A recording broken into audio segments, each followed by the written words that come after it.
Welcome to the Trail Chasers Podcast. This episode is presented by Nexen Tire. We love our Nexen Roadie and MTX tires, and our tire giveaway winner, Rob, sent me messages about his trip this weekend, and he was impressed with the way they performed. I'm sure we'll hear more from Rob in upcoming episodes. Nice.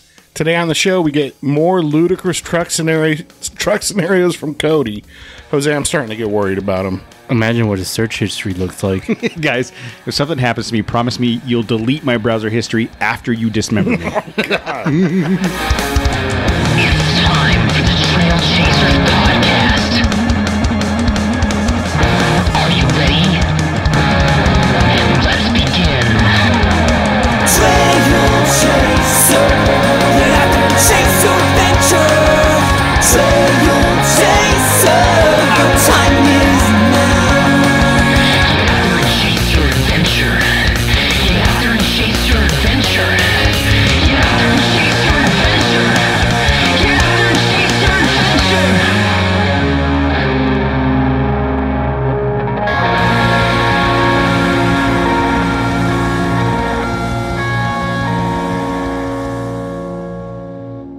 So we were just talking about the Mustang Mach-E, and so I asked the question, why would they put the Mustang badge on this?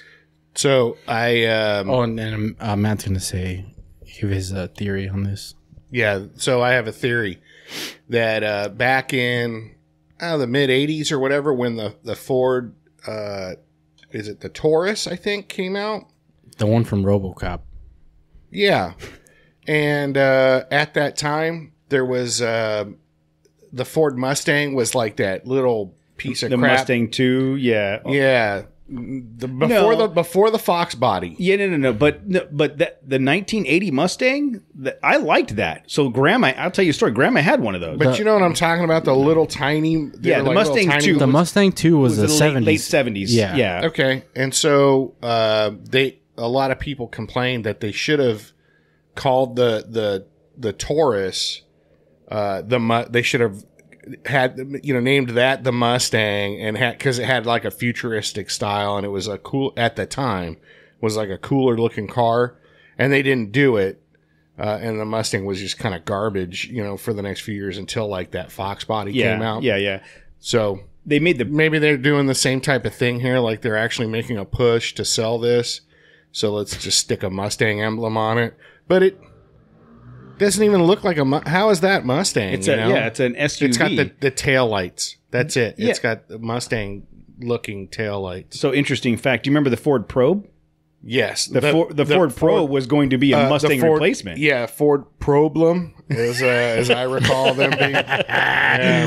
The Ford Probe. The Ford Problem. That Ford Probe was originally designed to be the replacement for the Mustang, and it like you said, it didn't work that well. No, and Well, there's like a lot of there's a cult for the Probe GT, the turbo one. Really? Yeah, there's a strong cult following for that little car.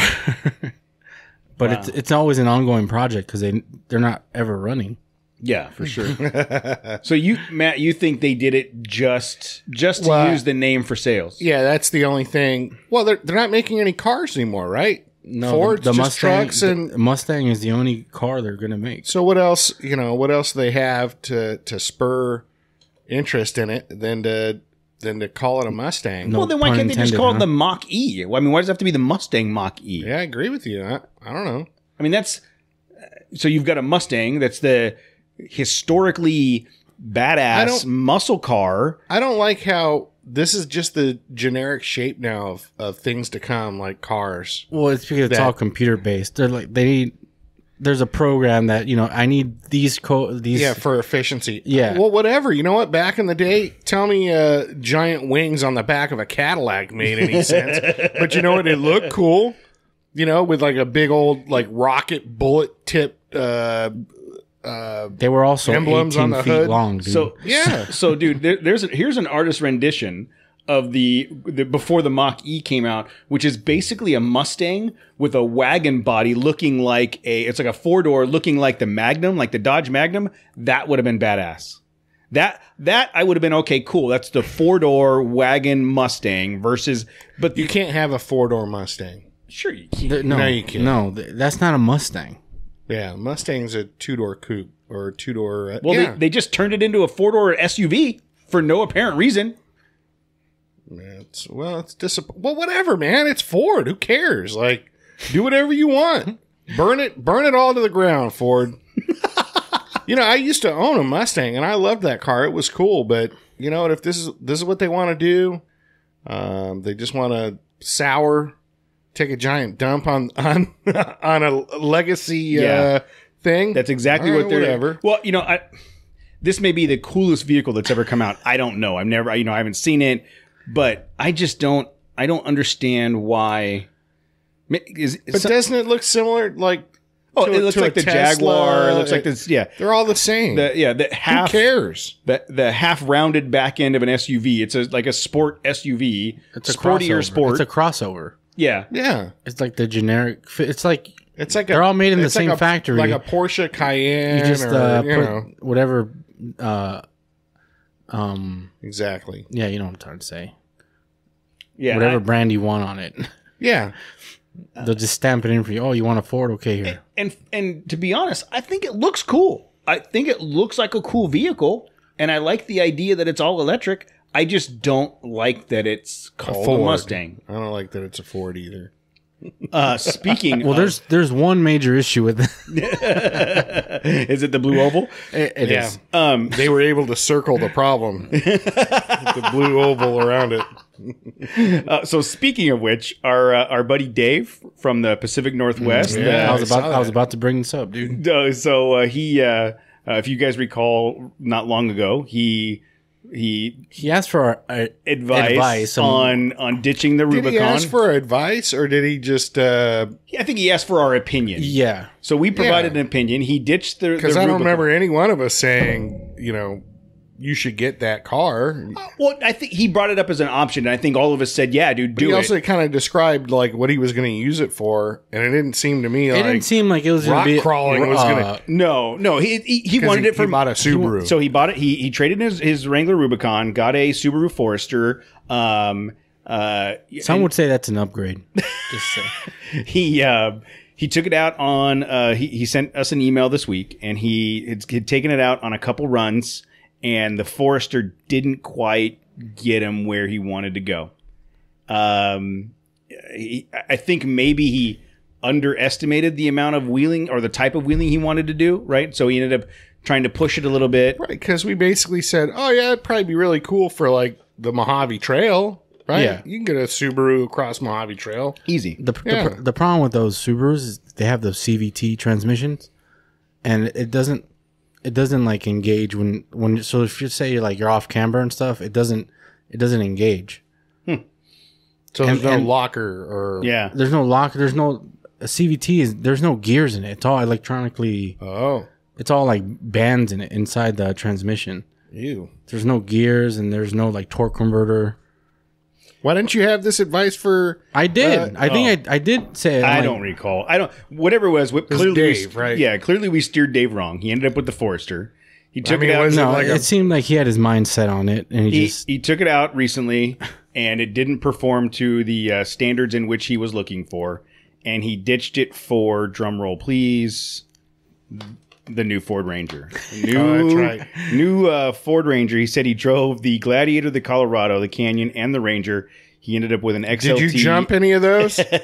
I was really surprised when I read the email. He said he test drove all the top contenders, right, for that segment. Well, you say top contender, but you just saw that article that said the Colorado and the Camaro are the two most unreliable vehicles in America. Especially if you put one of those in my hands, like, uh-oh. Yep. Extend that warranty. Yeah, but those surveys, those things are skewed because when a car gets a low safety rating, it's because it's more than We likely didn't say like safety. No, We I said know reliability. I get it, but I'm just saying when it's for example, when a car gets a low safety rating, it's because they don't have HID headlights or LED lights. Whatever. I mean, that's the rating is the rating. I mean, I'm assuming with unreliability, they measure how many, like, what kind of failures there's been per capita. How many repairs have been required. It's like service requests per 100 or 1,000 or whatever the data set is. So, I mean, based on that, what was that? Was that Motor Trend, Matt? Do you remember? Oh, I don't remember. I think it was Road and Track. Road and Track. Based on that, it was those vehicles were the most unreliable in America, and Matt had made the comment that he dodged a bullet there. Well, in reality, that Colorado was never in the equation. Well, no, I mean it wasn't in the financial equation at the time. But if you had the opportunity to go buy one, you would have. You know what? I'd still consider buying it. So would I. Yeah, things front and rear lockers. Pretty awesome truck. Would you really? If you came up today and you had the ability, would I care about durability if I came up? Like, how much am I coming up? Right? You're not. I don't have to go to work anymore. I just got to beat the shit out of this truck. No. You have to use it in the same way you're using your truck now. So let's say you get hit by a drunk driver in your Frontier. What the? This is like a horrible. This is a real dark turn, dude. It clips the backside of your truck. Why can't I just win some money? No, because we know that's not going to happen. And then, but I can get hit by a drunk driver. So you get hit by a drunk driver driving to a job site. It clips the back end of your Frontier, and then spins you around, and it tacos the Frontier. So you have to replace the Frontier, but your insurance not only pays off your car, they give you a Ford Ranger. You get a settlement. You get a settlement. So your car's completely paid off. And you get a settlement of an amount that you could put as a down payment on any vehicle you want, and that payment, and that not even pay off the whole car. God, let me listen. Jesus, man, the down like a sorry ass scenario. The down payment would make your monthly payment. Do I still have my legs in this scenario? Can I still? Yes, you're not as a human being. You're not quadriplegic. You didn't call Larry H. Parker. Am I in a vegetative state?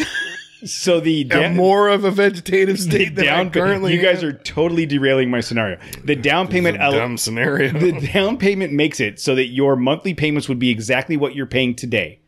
Wait, are you just you? With all of that being said, you could have just said, "Do you want your truck the way you have it now, or would you take Colorado for like $100 more a month?" No, that's why I'm saying not more a month. Not more a month.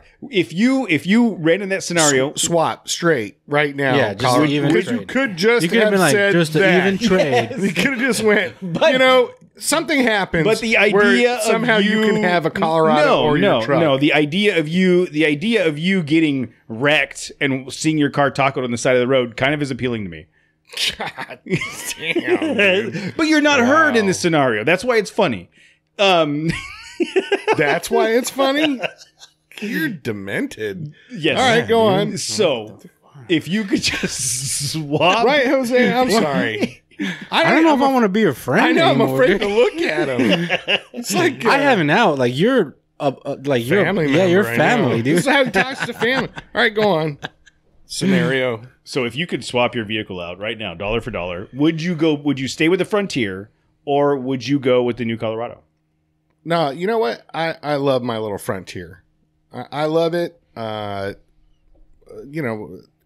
Money being, a big factor when I first got it.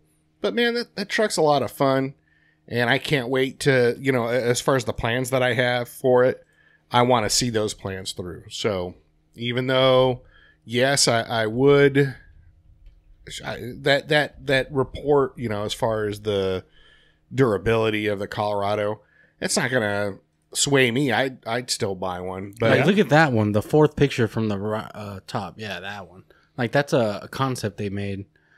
What? Yeah. Well, so now, yeah, Jose jumped the freaking gun because I want the zombie apocalypse rack in the back. I pulled up pictures of the 2021 Nissan Frontier, which essentially is going to look like the Navara overseas. Mm-hmm. Comparing that to what we have now. I mean, it's cool. I mean, that Navara is pretty badass. I mean, I'm really interested to see how that compares. But you know what? that's kind of the thing, though. You know, what are they going to charge for that? The cool thing Yeah. about my Frontier is, and that was a draw. The draw is You can go- bang for your buck, and that there's a million of them already on the road. Exactly. So that's such a huge 10 years from now, when I need parts, I can go just to a junket. Like, you can just go drive through Baldwin Park right now, and there's probably 15 of them on the side of the road. You can just peruse through. But yeah, you know, I kind of like. Yeah, but a brand new Pro 4X right now is like $31,000. A brand new one. Yeah. But still, Compared to a if that's Tacoma, the which is case, like yes. 45. Yeah, exactly. I was going to say, if that's the case, if a brand new Navara is in the 30 anywhere in It's the in the 30s, okay. Dude, yeah. it's still a better deal. How much do they want for it? 32, you said? 32 grand will get you a brand new Pro 4X. Pro 4X. Really? Navara. Oh, that's no. No. Oh, That's what I'm saying. If that comes Oh, out. I don't know. The pricing and stuff hasn't been announced for that one. Okay, I was Yeah, just they're about- gonna I was just going to they're ask gonna go where low you got 40s that. for that. I Yeah, guarantee for the you. new one, probably. Yeah, I don't know what they're gonna. Which is retarded. I mean, that's just stupid for a truck. But it's not. When you look at what everybody else is charging for their trucks, they will still come in high 30s. At the low end, yeah. They'll come in high 30s. And when the Ranger, it's not selling, is over 40. The Tacoma is 45. And the Gladiator is 50-something. And then Jeep just released they just announced that the diesel. Oh, yeah? Yeah, like all the journalists have been test driving it around. Dude, there's a $4,000 markup for the diesel. What? So like a Jeep Wrangler Rubicon now can top out like at 60,000. What? Wow. That is insane. 60 grand, dude. Man. I want to know. I wonder what. And people are gonna pay it. I wonder what the resale value is going to be on those things. You know, like 5 years from now, are we still going to be paying 40 grand for a used Gladiator? You'll be paying what Toyota owners are. So whatever you paid for your Tacoma, have you announced what you paid for your Tacoma? 30. Yeah, but it was used, and how many miles did it have on it? It was a 2013. Mhm. It was 3.5 years old when I bought it, and it had 60,000 miles on it. I still paid And 30 you paid 30 because grand it was for the TRD off-road Right. package. Yeah, So I mean, 24. yeah, I know, dude. 8. I paid 8. Yeah, no, I get it, and I'm trying to find the Well, if you go to Auto Trader, it'd be better. for the Pro 4X Yeah, I mean, for a brand new one. yeah. I was thinking that I could just find it on. Nah, because you're building one. Just go to Auto Trader and then you can. But yeah, dude. But see, that's even more argument for buying Matt's truck now, or even like in a couple years. If you buy a 2019, like in 2 years from now, you're still getting an amazing deal. Because what are they going to be asking for those, dude? Since the new one's going to be out, nobody's going to want the. Yeah, they're going to plummet, Yeah. probably. And that's such an amazing. It's already a great deal now. Imagine when the next generation comes out. It's even better. You're going to get them for a song, basically. Yeah, I mean, it's still going to be the best deal in midsize off-road truck. You know what I mean? It's I just don't. Just hit new, go up, hit new right there, New. and then go down, and then put trim. So apparently Jose's shop. I'm on this every day. Okay, so 33, 34 for a brand new. And if you want to, you can sort by price if you want to go up. Go up. Are we going to be Frontier Brothers, Jose? Yeah. Yeah, dude, I'm telling you. 30, the cheapest I've seen them, look, 28,000 for a brand new one. So 30 grand. You're looking at And 30 Tempe. Yeah. Tempe. Oh, road trip. Yeah, road trip, break it in. We would fly out, pick it up, drive home. Yep. 28 grand for a Pro 4X. Dude. Yeah. That has the same capability, that a Tacoma does. Yeah, for sure. I mean, the aftermarket is obviously a little sparse, but it's there. It's there if you want it. Dude, look, I would even argue that the aftermarket is sparse. I mean, if you guys listen to the interviews with Radflow, they already have some Nissan stuff, right? Yeah. So the amount of money that I spent on my suspension for the Tacoma, if you took that exact same amount of money and put it towards the Frontier, you'd have a 3-inch lift with coilovers, and You'd have 2.5-inch bypass shocks. yeah, that's what I'm saying. It's absolutely doable for 30 grand, and you kind of hesitated to say every bit as capable as a Toyota, but so far there's been nothing that's proven that wrong. No. I mean, we go wheeling, and I'm on my 2013 lifted with 33-inch tires. Matt's stock suspension, and he hasn't once not kept up. Right? Yeah. So, I mean, we've talked about this. God, I don't know how we got down this road. Yeah, here we go again. But yeah, if anything, Mojave Road, shit, people were struggling to keep up with me. I can't, dude. Put it this way: I can't keep up with you. You think that's going to be? You think it's going to be any easier with the new suspension? Yeah. No, because he's still way up on power than I am. Really? Yeah. Well, power to weight ratio. Yeah. Power is probably the same, but you're a big heavy pig. But yeah, but I'll get there. Yeah. Once you get that thing moving, you'll, I would think, be able to keep up. Through the whoops, through the chicanes.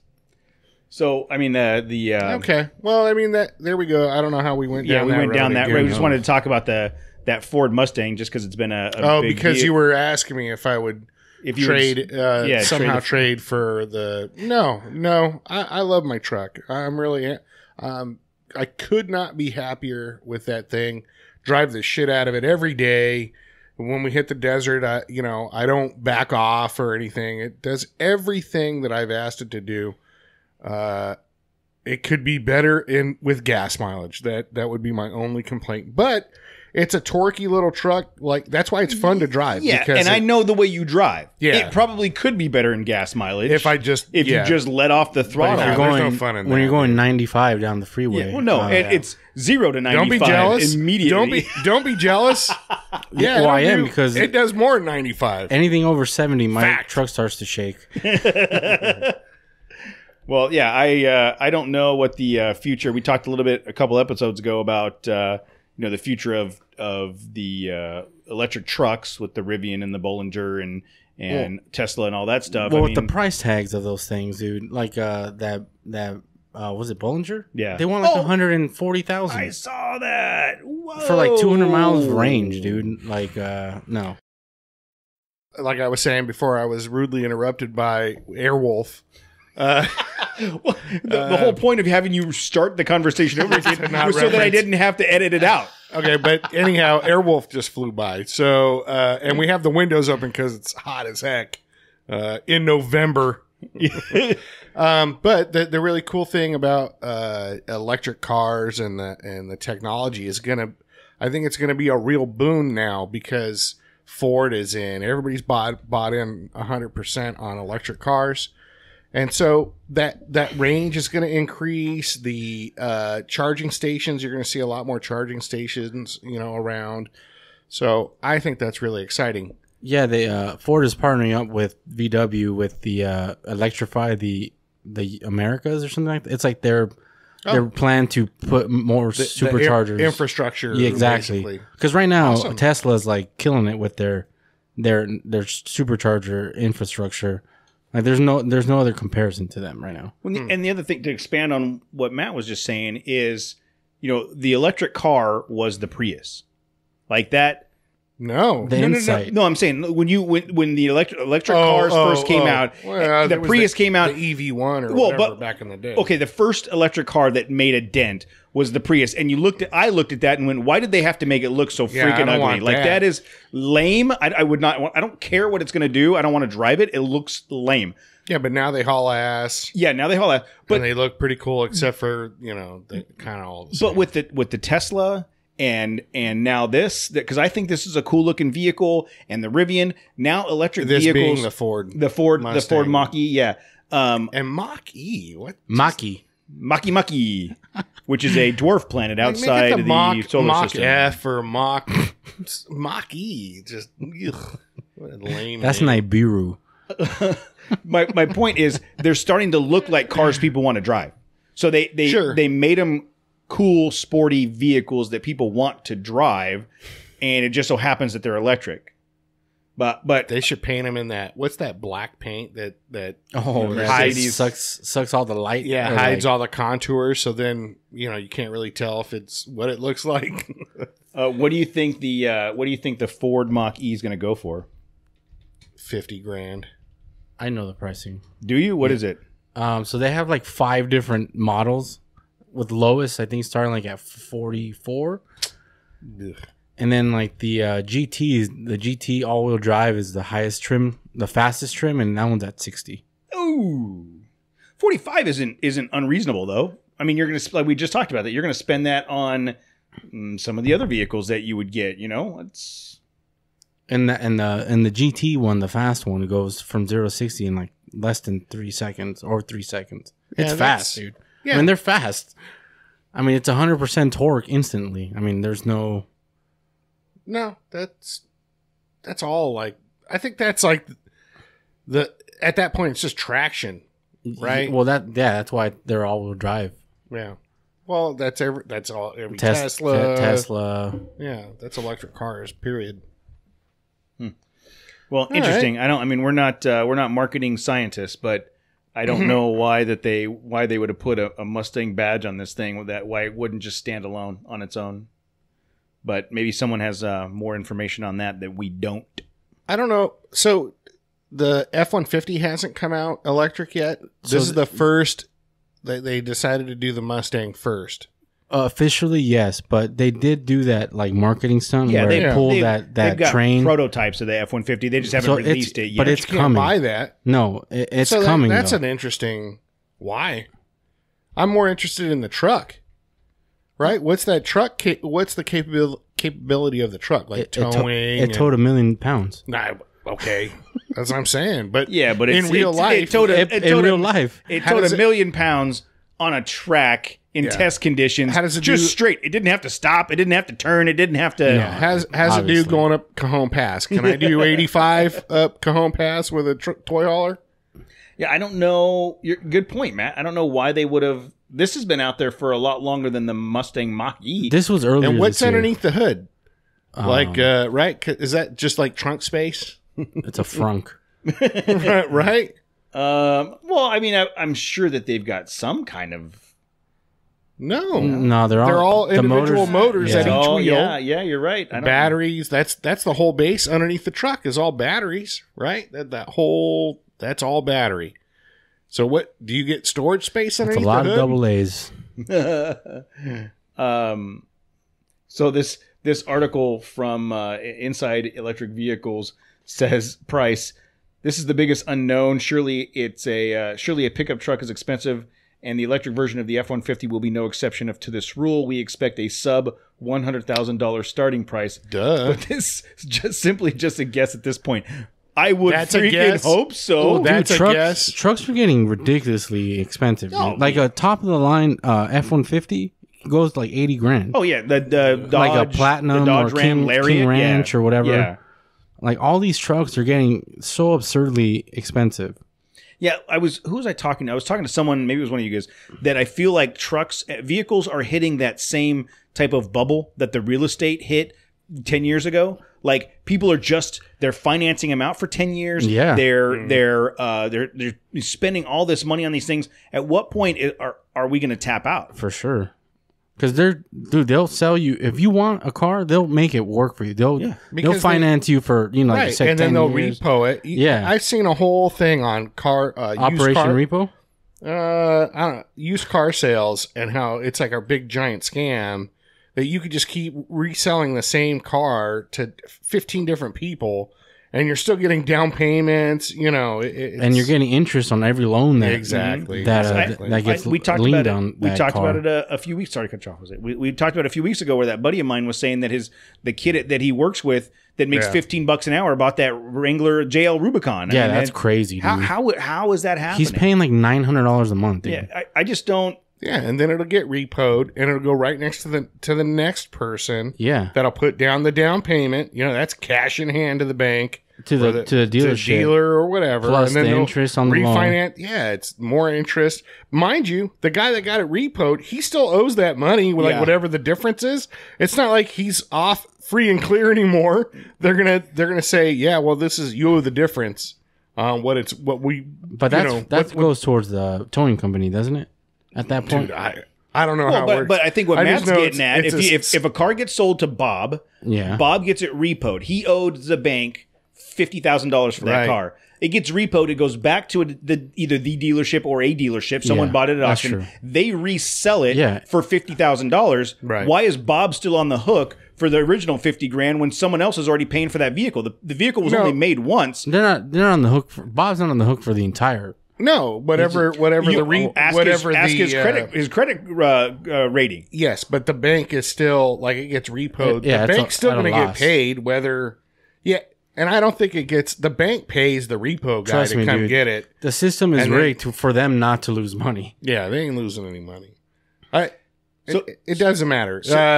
So as far as the point being, yeah, as long as there's people that are willing to drive a car off the... Think about the nonsense of, I know that driving this brand new vehicle, the second I sign it and I drive it off the lot, it's potentially worth 10 grand less or a large percentage less than what I just paid for it. People do that every single day.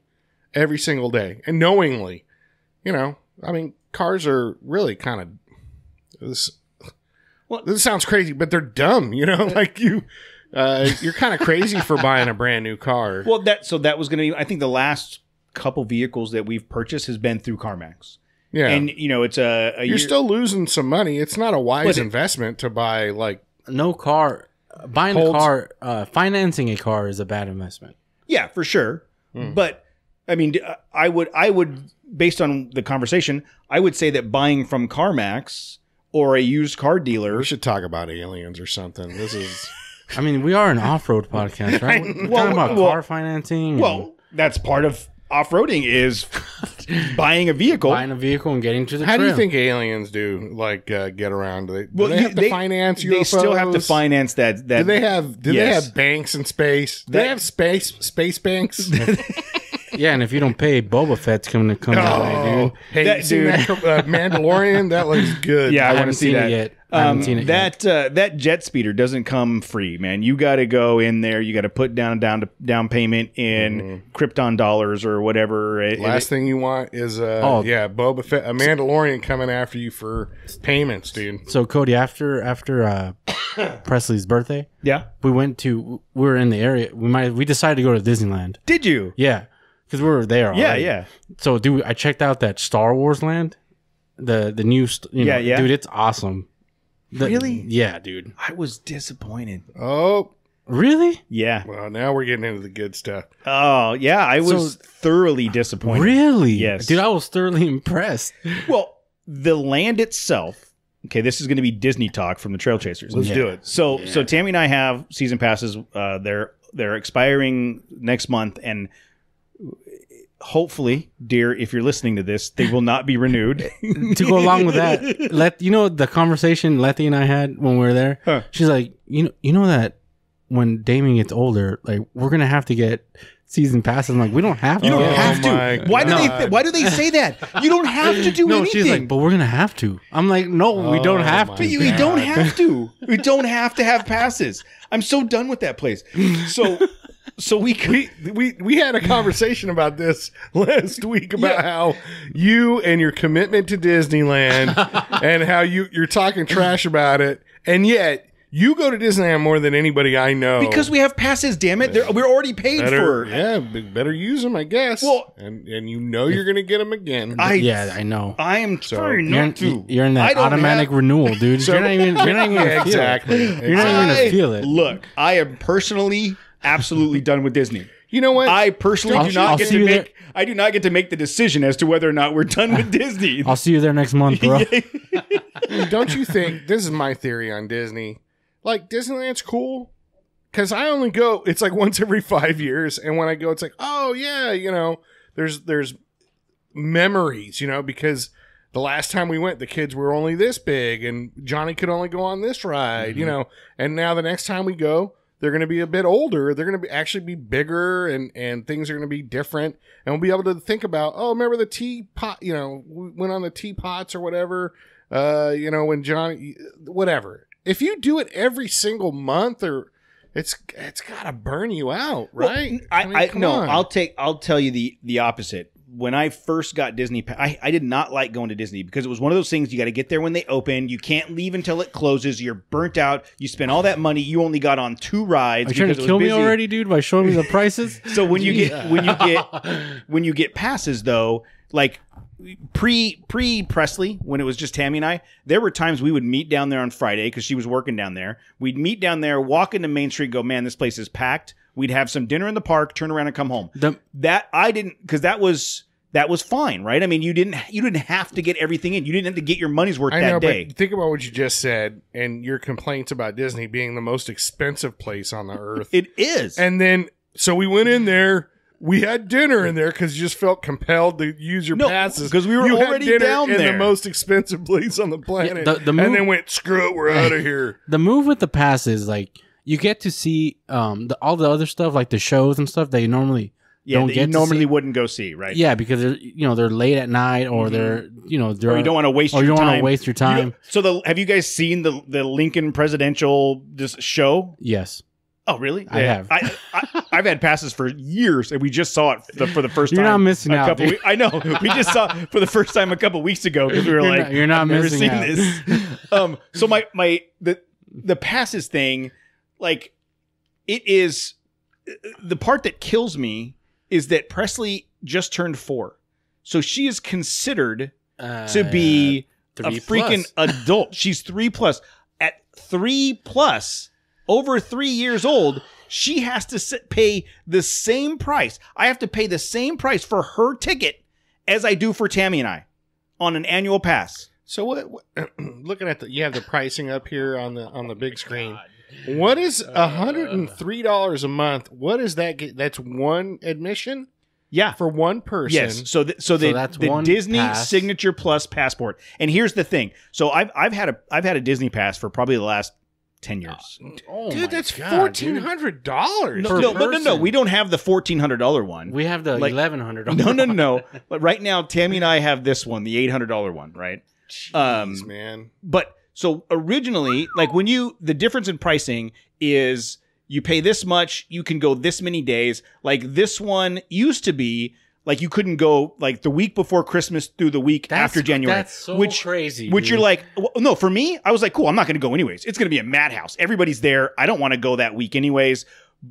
And it used to be you could go on Saturdays and Sundays, but now they've scaled it back so much that like this pass, you can't go any Saturday or Sunday in the month of August. Well, so many people have it. That's the problem. They're scaling it back. Yeah. So going back to the original conversation about Star Wars Land, they started to raise the prices for the annual passes, scale back what days the pass holders could go because they expected everybody in the world to hit Star Wars Land, and it flopped.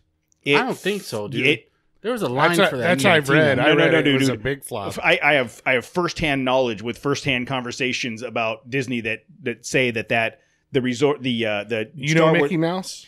I know someone. You know Mickey the Mouse. I know someone that knows people that know Mickey. Uh-huh. So that they, and it's all over the news. I mean, even I've read articles. They overestimated. Really, it was considered a flop. Yes. They severely overestimated the amount of impact it would have. Have you seen the last few movies, dude? Come on, they already killed it themselves. Yeah, and so part of the reason is when I got there, I will agree with you at Star Wars Land that the architecture, the design, super cool. So that's awesome. It was awesome. It was super cool, like being able to walk through it.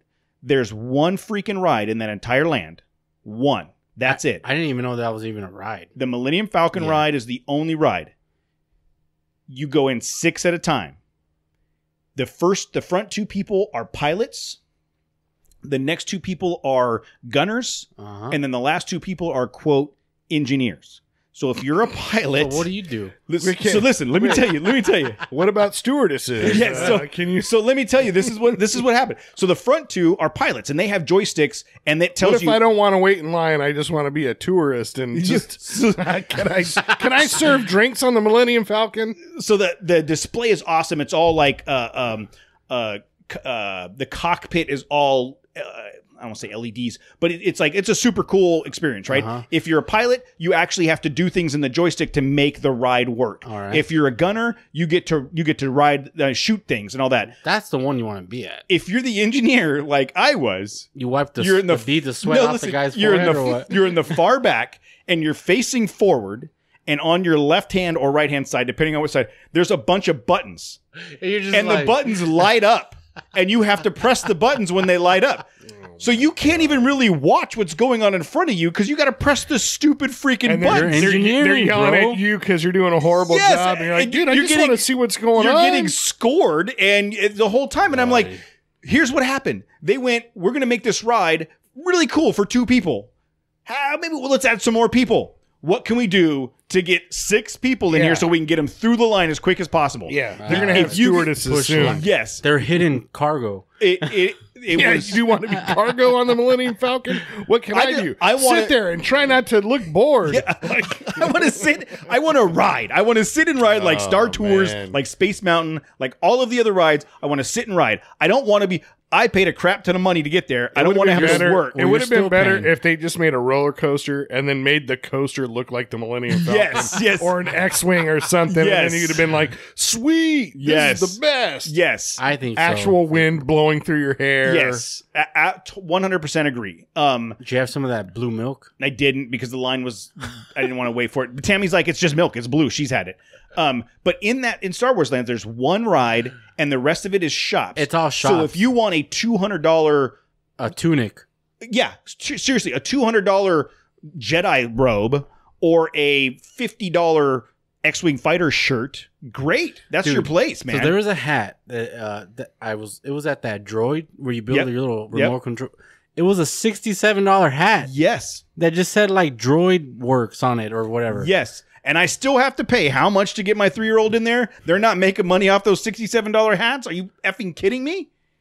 People are doing it, dude. People are spending $80,000 on trucks, and you're spending $800 per person. member in your family. You got about $160 a month going towards That's Disney. not including the Disney Plus subscription yeah. they just Oh, got. and no, we haven't gotten that yet. Oh yeah, But I am. I'm doing it. That's because Tammy hasn't realized that it's out already. Yeah, she's like, oh wait, it's out already. And that's not counting. We're gonna parking. get out of here. She's already watching it. This doesn't count parking. You have to pay an additional fee for parking. It's 35 or It's 35. bucks. $35 to park, or you can put it on your pass for like another couple $100. There you go, dude. Dude, you can go to Knott's Berry Farm for $25 for a day. Excuse me, where?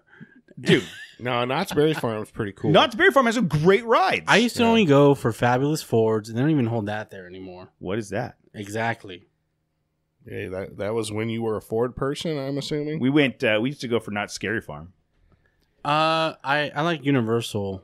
Haven't been in Universal's one. That one's legit. Dude. Yeah. Well, 'cause I'm they sure make it's the movies, movies. dude. It's Yeah. the movie place. Yeah. Six Flags Magic Mountain. Oh, that used to be, if you were into coasters and rides, that was the place you That went. was my Tammy and I's first date was Six Flags Magic Mountain. Oh, that is I don't know if that's a smart move. commitment. I don't know Yeah, if that's a smart move Why or is a that dumb not a move. First date? Yeah, this. Well, we knew each other for 9 months before we actually started dating. So it was let's go roller coaster. We both like roller coasters. All right. I'm not sure. I'm not Well, getting it the worked. moaning. It worked. It totally worked. What if it didn't? Yeah, That's what what I'm if she was- saying. Like, well- dude, I thought you were cool, but this kind of sucks.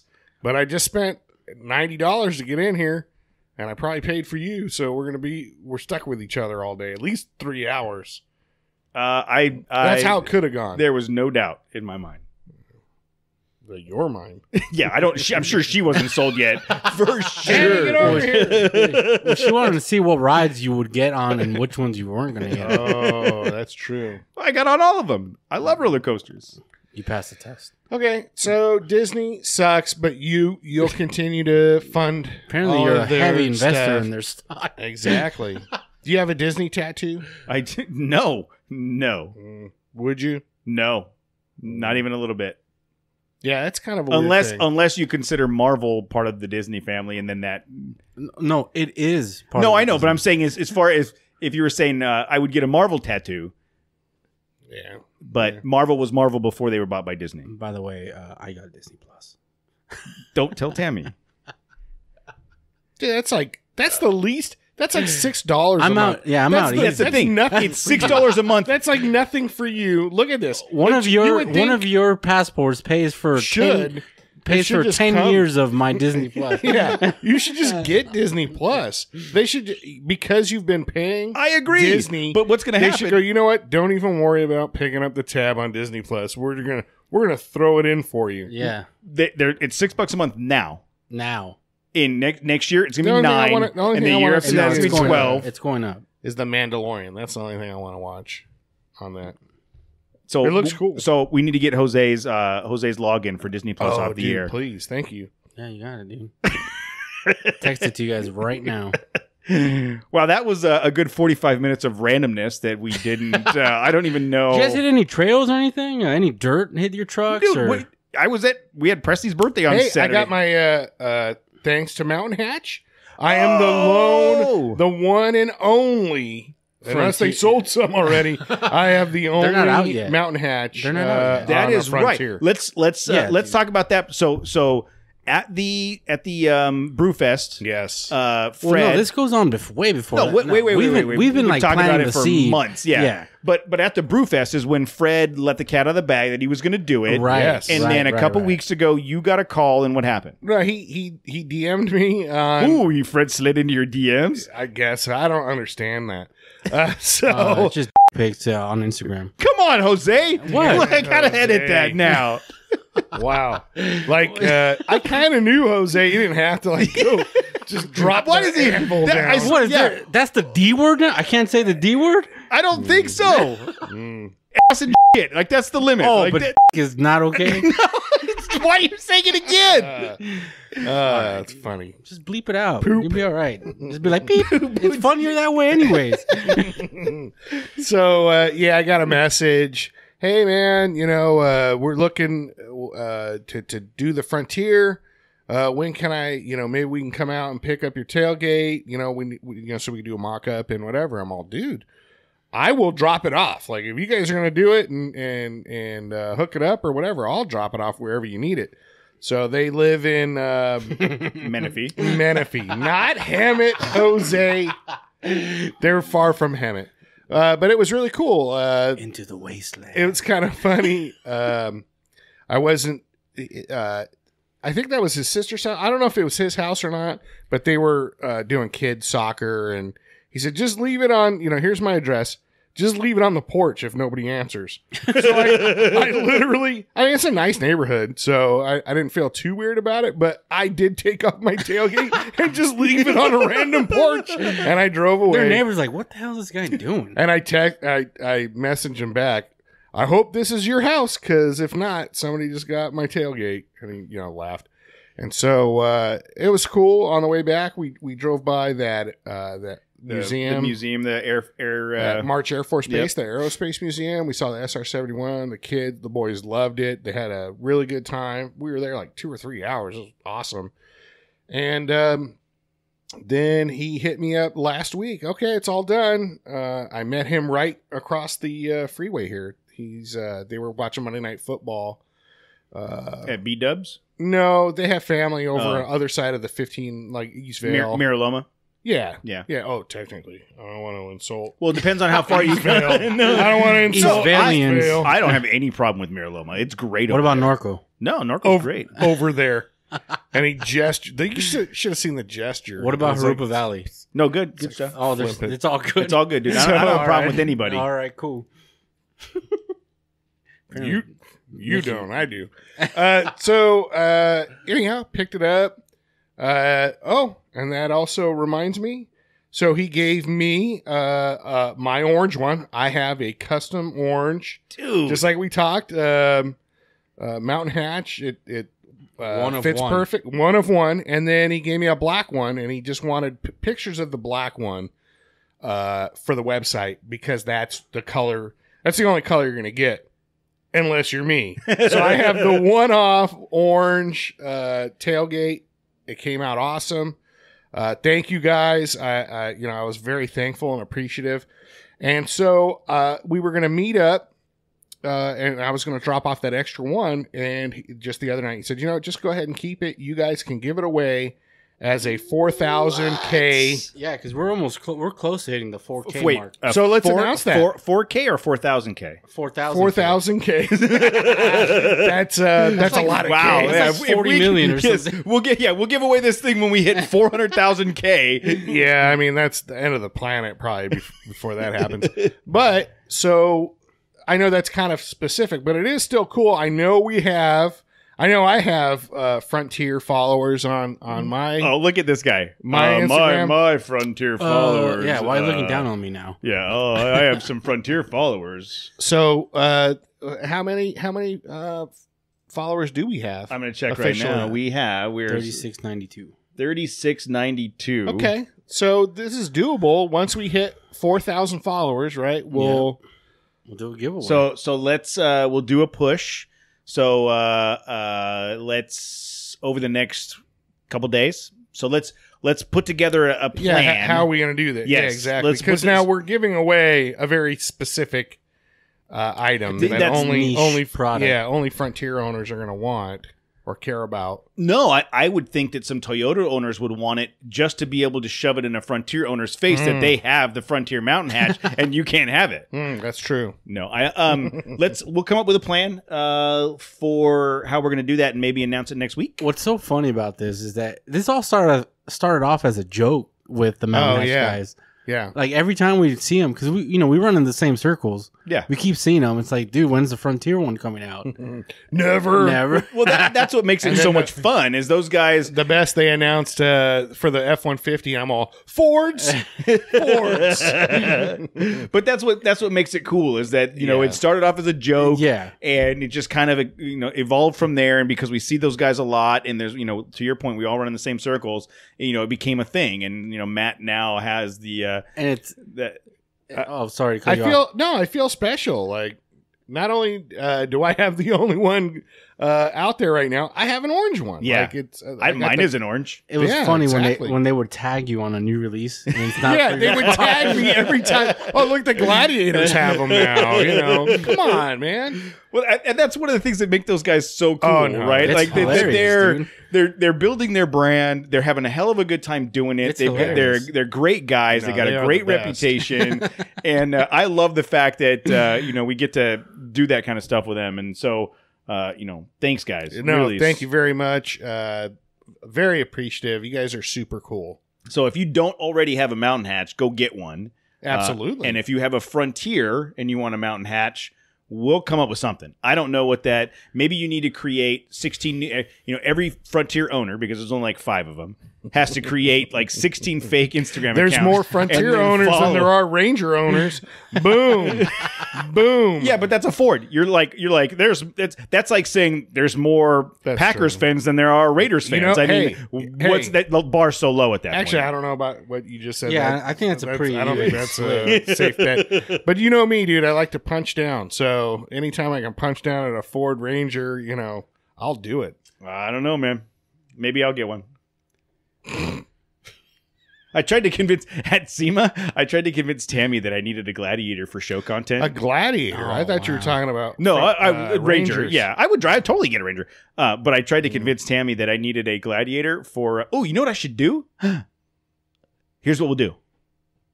She can get Disney passes. Is with this Presley. going to be morbid? No, Every no. time you get ideas, am they're I always- am I gonna end up a vegetable now? yeah, or- we get mangled somehow. No.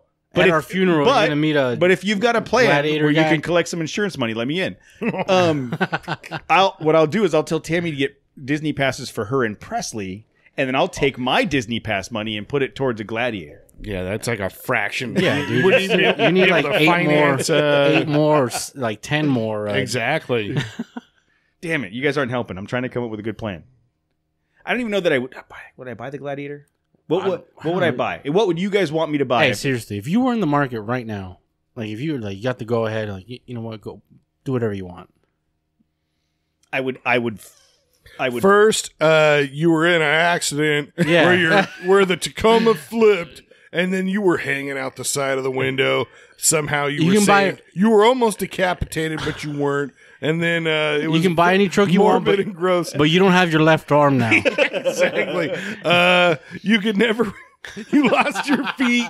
Oh, dude! At this point, I'm okay with losing my feet. You were like, no. Yeah. At this point, They don't work that well now anyway. At this point, my ankles cause me nothing but pain. I'm ready to chop them off at the knees, get a cool wheelchair, and just be done with it. Like I really think life would be easier at that point. That explains a lot right there. Dude. So that explains a lot to me. If you have problems and you just want to impart your ailments onto other people. Well, I figure I'm in pain every day. Everybody else should be in pain too. What the hell? All right.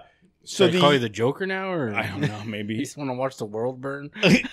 I would first go look at the Tacoma, just because my truck has been fantastic. I love the Tacoma brand, right? I think my second test drive would be the Gladiator. The third test drive would be the Ranger, just because it's new and I'm interested. Mm-hmm. And I don't have the same. I haven't been a huge fan of Ford, but the last work truck I had, I mean, I told you that I was really impressed with that Ford. And then I don't know that I would look at the Colorado or Canyon. I don't think.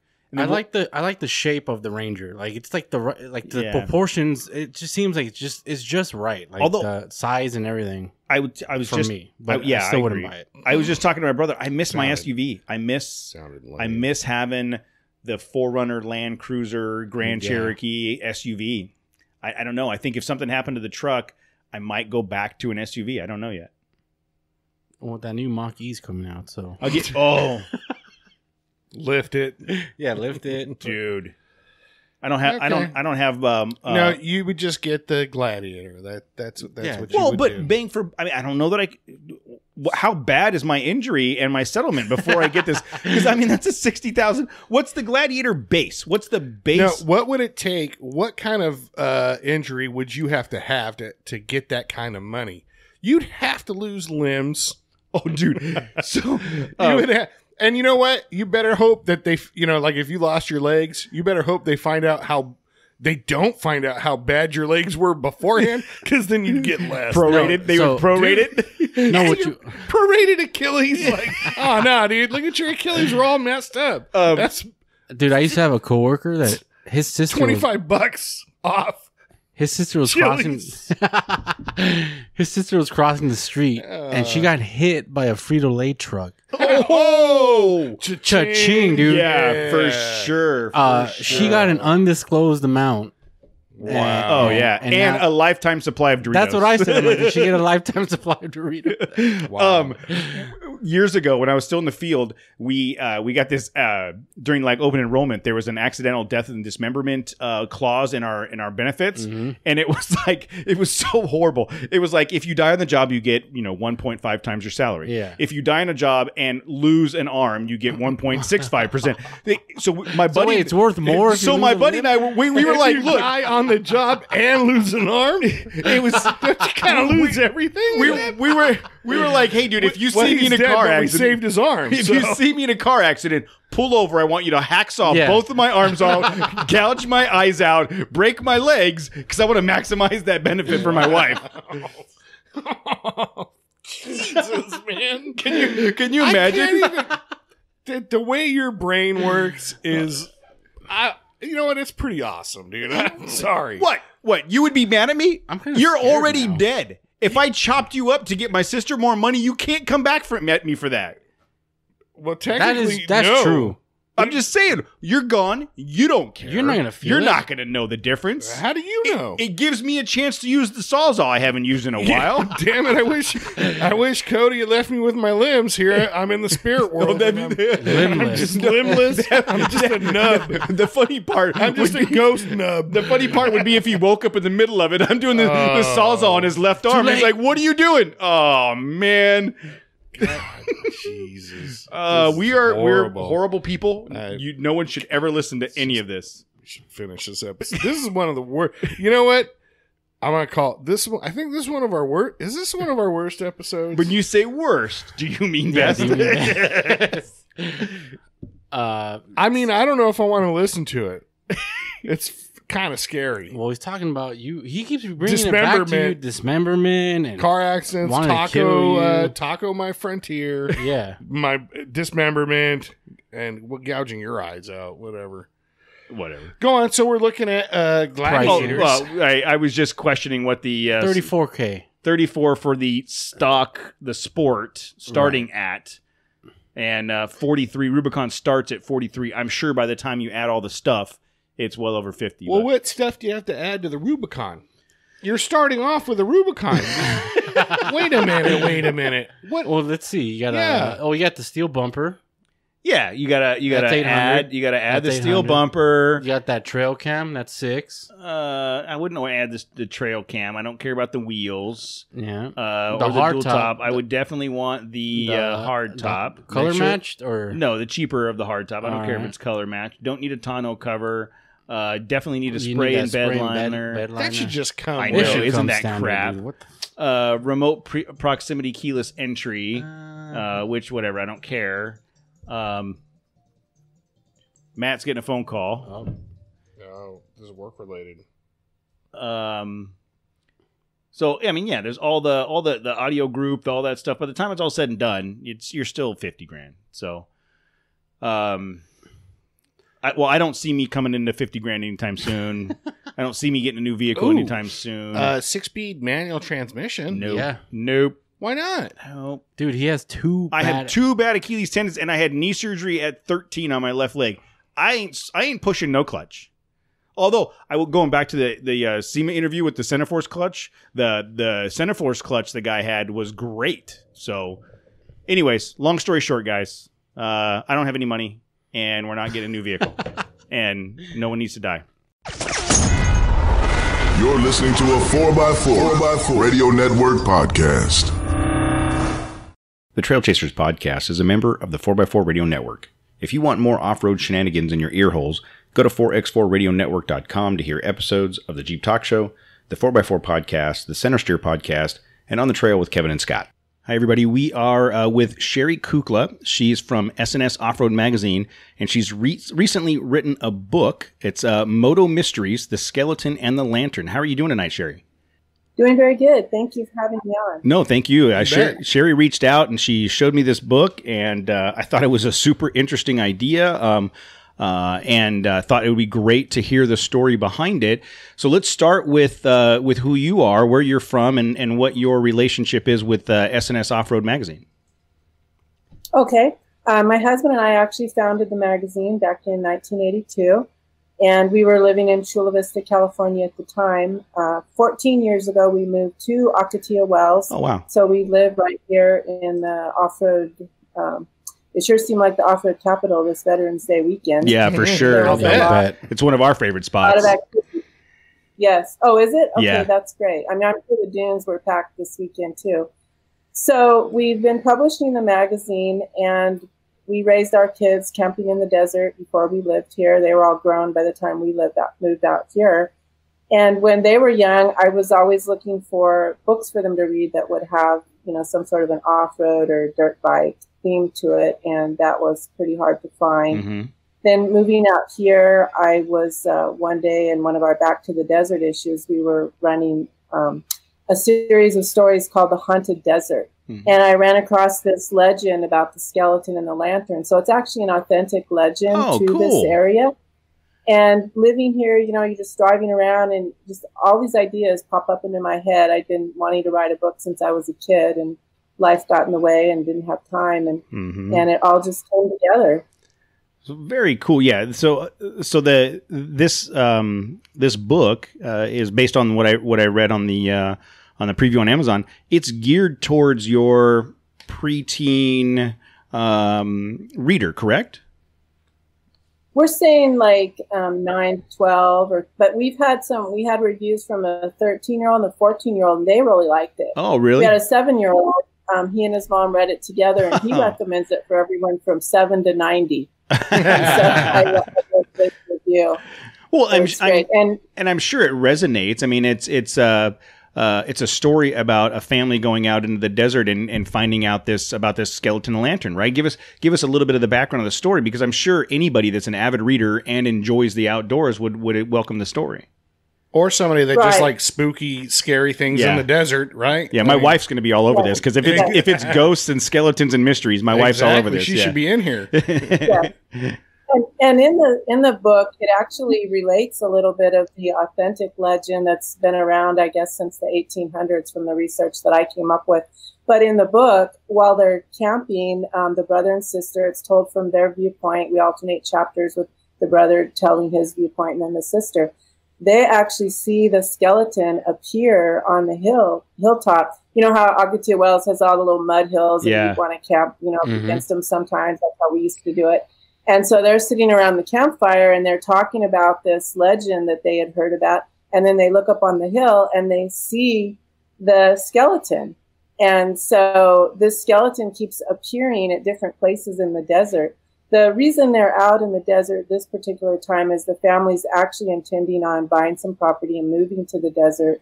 And the skeleton is trying to prevent them from that happening. Oh, that's good enough for me. A number of mysteries involved. There's a gold mine. So apparently one of the skeleton ghosts got into. They knew we were telling the story, and there was a little bit of a glitch. So that might be a change in sound. I think so. So you were saying that the family was looking at buying property, and this skeleton is trying to prevent them, and that creates a number of mysteries that they have to solve, right? Yes. And that's right. You said it's from the kids' perspective of this adventure. How old are the children in the story? That's a good question. One of the kids that's reading it asked me, and I said, I don't know. I guess maybe they're like 11 and 12 or 12 and 13. I know the brother's older, the sister's younger. An interesting twist is the kids are actually adopted. They're adopted from foster care.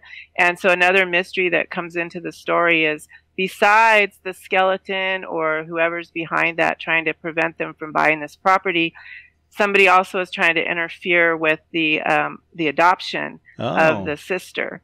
And so there's a whole lot of different storylines that go on in this story. The chapters are really short. They're like 1.5 to 2 pages. So it's a really quick read. And we tried to make sure every chapter ended with a cliffhanger, so that even if you only meant to read one more chapter, you just want to keep on going. Yeah, I don't have the attention span to read long, so I have to break it up into chunks. That would work perfect for me. Yeah, you can probably blame the internet for that now. Thanks, internet. Yeah. I'll tell you how I came to just do the short chapters is I had been wanting to write this book. I had the idea first 15 years ago, and it's been in my head for 15 years. So I actually set a New Year's resolution at the beginning of this year that I was going to write this book this year.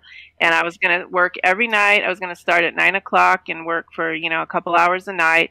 So I sat down, I got into this routine, and I said, okay, you have to write one chapter a night. So that's why the chapters are short. I love that. I'm done. This is a good place to stop. Well, just want to say, growing up reading, Goosebumps. You guys remember those books? No, dude. Oh, okay. Yes. There were like a series of books aimed at youths that are. I wasn't a youth at that time. I was already working. You already had a job. Your career, anyways. But there were short books, but kind of like she themed her book. Each end of the chapter was like a cliffhanger. So you just want to read through it as fast as you could. That's very cool. So doing that, Sherri, working a couple hours a night. How long did it take you to write this book? I was finished in April, and then it took about a month to do the editing of it. I had what you call beta readers, people that are reading it for you to give you the feedback on it. Mm-hmm. And my first beta reader was my granddaughter. She's 13. And in fact, she lives here with us, and so she was there. And that's another reason I made cliffhangers. And then she got really frustrated because she'd read and get to the end of the chapter and wanted to see the next one. And I'd say, I haven't written it yet. And so finally, she got tired of that about halfway through. She goes, I'm not reading anymore till it's done. But she had a lot of, she had good input. Like when, one of her first critiques of it was, you don't bring the skeleton in soon enough. We keep reading about the skeleton, but are we going to see him or not? So she had some really good input. And then I'd say about a quarter of the way into it, I got discouraged and I just decided, I'm not going to do this. I'm just not cut out for this. I don't have the time. I'm not going to do it. And she got real upset and she really encouraged me to finish it. And so when I did finish it, I actually dedicated the book to her and said that it was her encouragement. If it wasn't for that, I probably wouldn't have finished it. Wow. So with that said, she read it. Then I had my husband, my daughter-in-law, and my aunt. They all read it, gave me input on it, and then I went back and I did all of the editing of it. So it was ready by about June, I believed. Okay. And we started looking for traditional publishers. We were going to kind of go that route. And then we discovered that was going to take like 2 to 3 years to actually have the book published. And I wanted it out sooner than that to be able to honor some people that had helped me with the book. And we just really began learning about self-publishing, and we were already publishing the magazine. So we just decided to go the self-publishing route. Yeah, and I've heard that about, when you find a publisher, they, may take 12 to 24 months to get a book out. But what's the self-publishing process look like? Give me a broad overview of how that works and what the timing look like. Well, it's really just a matter of how fast you can work. Now, for me, because when we publish the magazine, we actually do all the production of it. So I have all of the software that's needed to do that. So I had an advantage over somebody that might not necessarily be a publisher themselves and they're just mainly a writer. I think it would be a little bit more difficult because they're going to have to probably pay someone or learn how to use the software to set it up. But we already had all of that, so we were equipped to just set it all up. And I'll tell you, within a month, probably within 3 weeks of us deciding to self-publish, I had it published. No kidding. And so, but I was putting in a lot of hours, and that's working around publishing the magazine too. But I actually found that I let some of my work go that I shouldn't have let go. But I was just so eager. I was really, because then I got real motivated to tie it in with Halloween. I wanted it to launch before Halloween. My husband and my granddaughter race flat track motorcycles, and the series that they were racing, their last race of the season is at Halloween time, and I wanted to be able to have the book there and begin to start selling copies, and then at the local stores here in Ocotillo Wells. So that's how quick we got it out. Wow, that's amazing. Like, yeah. I mean, that's I for some reason I thought it took much longer, and maybe to your point, you had the advantage, and that's why you were able to streamline it. But I thought even the self-publishing route was 6 to 12 months. But that's encouraging that if someone out there has an idea, I mean, it sounds like you just made the decision, committed yourself to doing it, and then figured out how to get it done, and that's super inspiring. I mean, I love the idea of this. How much of the storyline did you have in your head before you sat down, or did you have like a foundation and then you built on it as you were writing it? I also want to clarify, when I said 3 weeks, that was after I was completed with the edited manuscript. So the 3 weeks was the production. Okay. I learned something interesting also on New Year's Eve of, 2019, I joined the Jerry Jenkins Writers Guild online, and I've been taking lots and lots of classes. And I had done that years ago, but I wanted to refresh my just my knowledge and gather as much as I could. And he was explaining, and I thought this seemed hard to believe until I really started working on my book, that he'll invent some characters, and then he has to start writing the story to see what the characters are going to do. And it really is amazing. There's two different kinds of writers. There's the ones who outline and they know exactly where they're going. And then there's the others, and he calls them pantsers because they write by the seat of their pants. So I had the general idea of the skeleton. I knew there was going to be something about this property that was going to be hard to buy, or, hard to for the family to buy. At the time, I didn't have a sister. I just started off with the boy. And that was my granddaughter's idea to add a sister. And that really made the story come alive then when we went back and forth from the boy's perspective to the girl's perspective. And so I would say, even when I would tell my granddaughter I haven't written the next chapter, I didn't even know for sure what was going to happen in it. And it just amazes me how the story just kind of starts telling itself.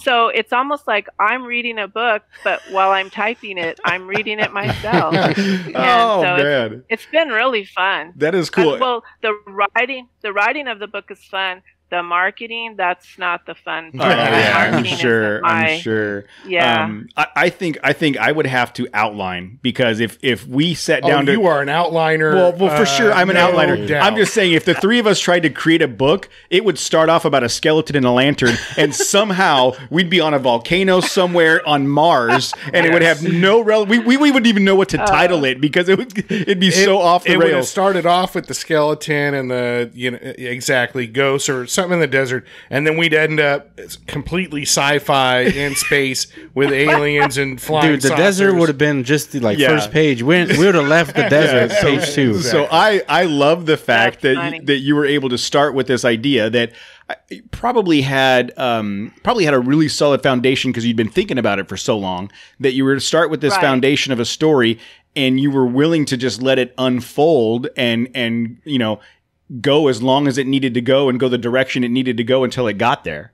Now, when you, so let me ask you, as a writer, you start that process, the story's unfolding, and you're figuring out how to wind it down and end it. When it was all done, did the story end up better, different, the same as you imagined it when you started?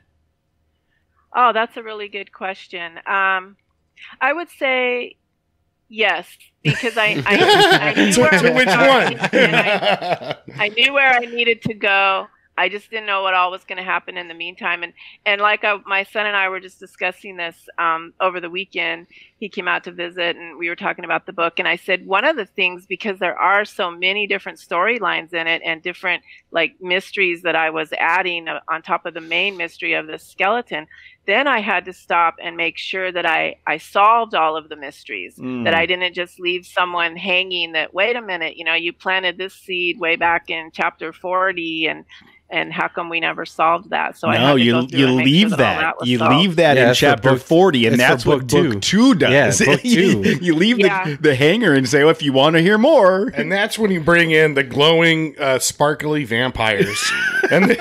Yes, yeah. At least a werewolf. Or a werewolf, yes. Some book series, they do that, because I read a number of series in preparation once I was really serious that I was going to start doing this. Some do that. The last chapter is a cliffhanger, and I found that I didn't like that. Yeah. Because now I have to buy the next book to solve it. So I made sure this ended, there was a resolution to all of the mysteries, but there is going to be a book 2. Nice. Book 2 is called Ghost Lights of Dry Brook. The little town that resembles Akatia Wells is called Dry Brook in the book. And so that's a take off of another authentic desert legend that was Ghost Lights of Anza Borrego.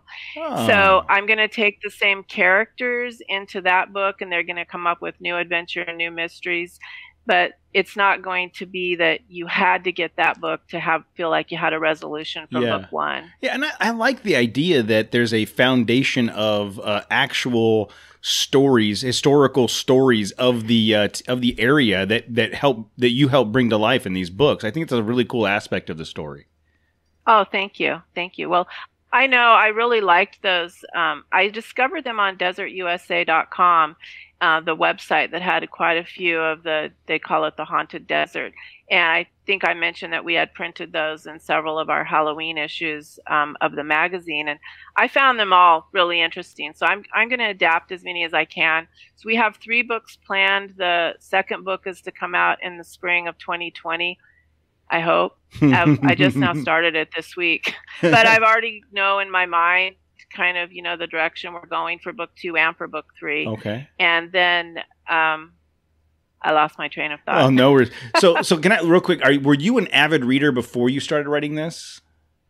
Oh, yes. Okay. When I was growing up, I just devoured kids' mysteries. I mean, for me, a Friday night when I was in elementary school was if all of my Scholastic book order came in and I'd get to go home from school with a stack of 6 books. I thought that was the greatest way to have a weekend. Oh, wow. And I even tell people, because most of my family, they ride and they're involved in off-roading, and I've dabbled in trying to ride, but I'm not very skillful and I'm not very brave. And I just said, I prefer to read my adventures or watch my family having their adventures. And so, yes, I don't read as much now for pleasure just because there isn't really time. I did, as I said, start reading a lot of middle grade mysteries just to see what's different from, what I read when I was a kid. But interestingly, some of the mystery series for kids from even the 1940s and 1950s are still selling on Amazon, like the Boxcar Children. And there's some others, I can't remember their name, but I think a good story can kind of transcend. Although, now, of course, in the story, there's the internet, modern things, but people are still enjoying those books from 40, 50 years ago. Wow, that's interesting. I think you're right. I think a good story will go on for a long, long time and transcend generations. And especially kind of circling back to where you started with this, if you're a family that goes to the desert, that's into the off-road motorsports riding lifestyle, and you also want to try to get your kids to read, I don't know that I've ever seen anything like this that kind of ticks all those boxes. I mean, are you getting feedback yes. Are you getting feedback from that community that says this is exactly what we've been looking for? They haven't used that phrase, but what the kids have said and the family members is it's great to have a book that's about the very things that we do. Yeah. We go to the desert, we ride motorcycles. And what I thought too, because some of the books that are out there, that have been for motorcycles, I look at them and I think that's not very authentic. Like there's one where I shouldn't criticize this, it's on Amazon now, but it's got a boy and a girl on a bike and they're jumping and they're riding double and no safety gear, and I just it's like none of that is realistic, and I want to have an off-road theme that's authentic and realistic. And we've been doing this since the 70s and our kids all grew up doing it, and a lot of the neighborhood kids, it seemed like every time we went to the desert we'd have 6 or 8 kids in our motorhome. And so I just thought what you said, that if kids are reluctant to read and they need to read, they need to get off the devices and pick up a book, or unless they're going to read it on their Kindle. But if it's about something that interests them.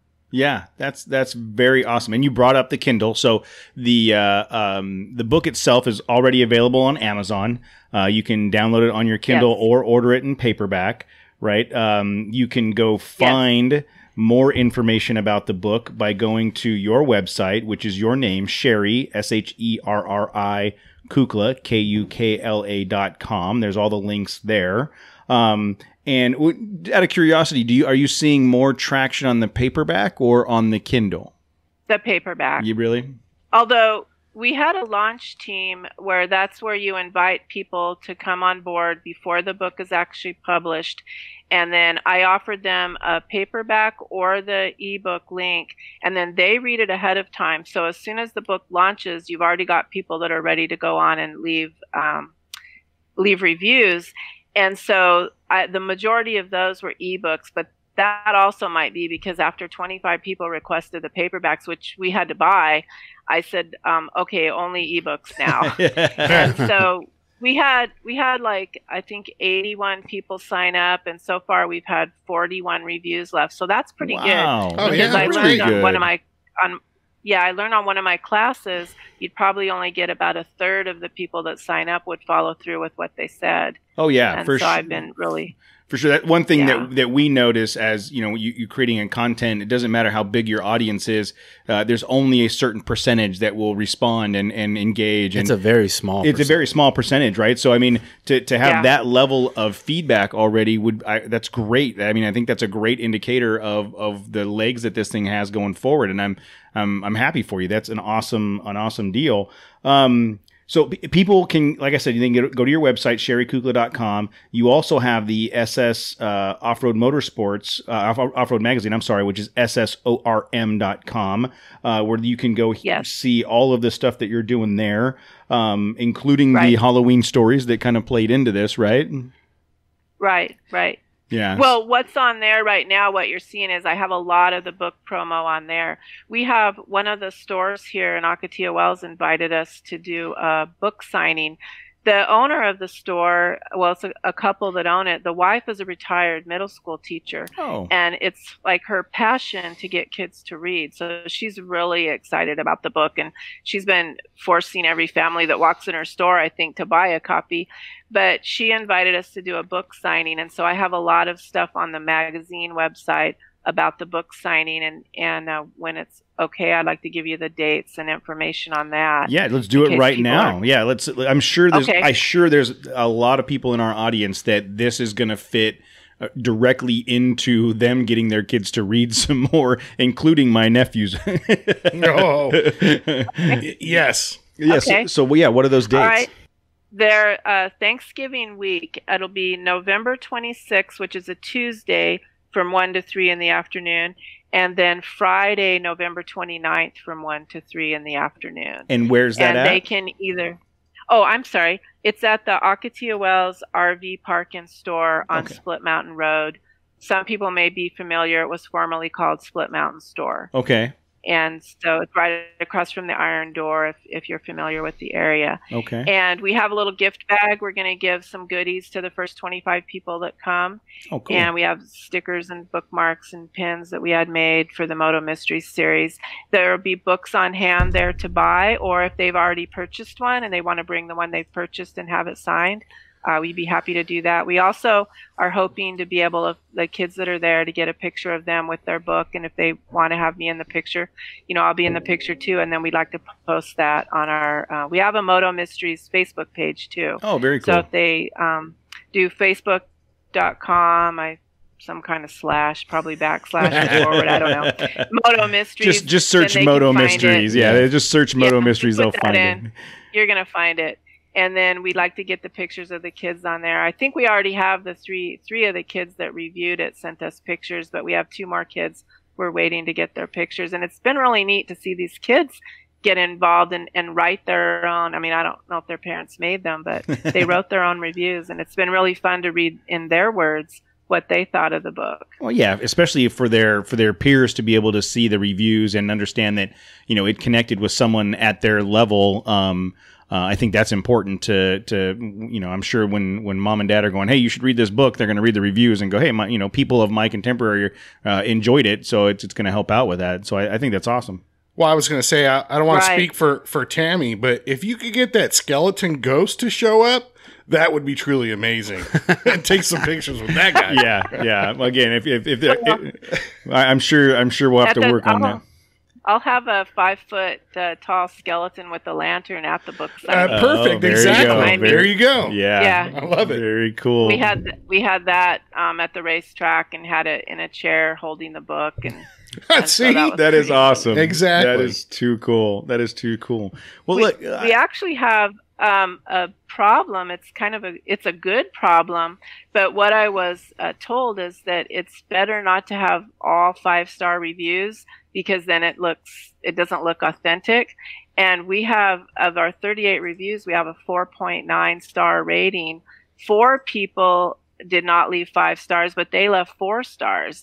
And so my son and I were just talking about that too. And he said, he won't buy anything on on Amazon if there's no negative reviews, because he thinks it's all staged. Yeah. And so I even I sent out an email to the launch team members who haven't reviewed, and I let them know, if you didn't care for the book, it's okay to leave a less than 5-star review. It's the important thing is the number of reviews that we get. So I'm not asking people to do that. I like 5 stars, but funny. I want people to know that they're real, that's how the people really feel. So there's going to be 3 horrible reviews for our podcast coming up this week. Is that our problem with the podcast? We have too many 5 stars? Yeah, too many good reviews. No. And hey, Sherry's speaking for herself. I want all the 5 stars. I don't want anything. If you don't have 5-star review for us, don't even go to iTunes. We don't even hear about it. But I know. No, this is really cool. I mean, I really like the way this thing played out. I mean, you just reached out to me and said you heard about the podcast. You sent me the link. I thought this was awesome, and I thought it would be a really, really good story to tell for our listeners, especially those with kids. So I thank you. I thank you for writing the book and for reaching out and letting us know that it was there so that we could help promote it. And I really hope that this gets a lot of traction and you get inspired to do books 2 and 3. I mean, I'm excited about those. Although you probably might feel like you bit off more than you can chew at this point. You've committed yourself. Well, you're right, and I realize I better get going on it. But I thought book 1 had 84 chapters, and if I did a chapter a night, that's a little less than 3 months. So I've been kind of calculating out in my head. Some of the reviewers have said, do you have to wait till the spring to release it? And, they wanted to see it sooner. And then one of the people I was talking to, I said something about I better get started on the book. And she said, you haven't even started it? I go, no, I guess I better hurry. But I think, I know my time frame and how I did the first one. And I think that this one should go a little bit smoother. And I hope. Yeah. We'll see. I'm hoping too. I mean, we have the first 3 planned. Hopefully, if people fall in love with the characters and want to see more, then we'll keep doing more. I heard a really awesome story from a middle grade author. She started back in the 80s with some characters that were about the age of mine. She is still publishing those books. She said the characters are grown up and have kids, but the readers just kept following her. And I thought, wow, wouldn't that be awesome? That is super cool. That is super cool. Yeah. I hope that works out. I mean, this is great. So make sure you guys, if you have kids or if you're just into Moto mysteries, go find them at sherrykukla.com. sherrykukla.com, or you can search for The Skeleton and the Lantern on Amazon. It's really easy to find. You go out and buy this book and let Sherri know that you're reading it and you're excited about books 2 and 3 to come out. So she is inspired to do that every single night for the next 3 months.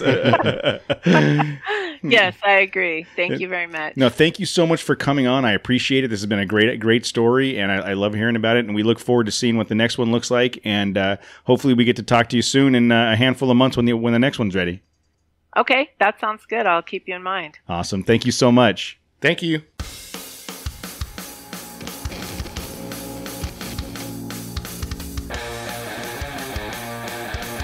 We'd like to thank Nexen Tire for their support. We've been extremely impressed with the Rodian MTX tires, and we are excited about what the future holds for Nexen. If you want to be part of this growing community, please go to nexentireusa.com and check out their complete line of tires for your rig. We would love to hear your feedback. Please go to trailchasers.net/contact and drop us a line or leave us a voicemail at 951-395-DIRT. You can stay up to date with all our shenanigans by going to trailchasers.net/register and signing up for our newsletter, or follow us on Instagram at The Trail Chasers. Do you want us to talk about you on the show? Best way to do it is leave us a review on iTunes. And thanks again to Ryan Torigno for all the music on the show. You can find him at ryantorigno.com.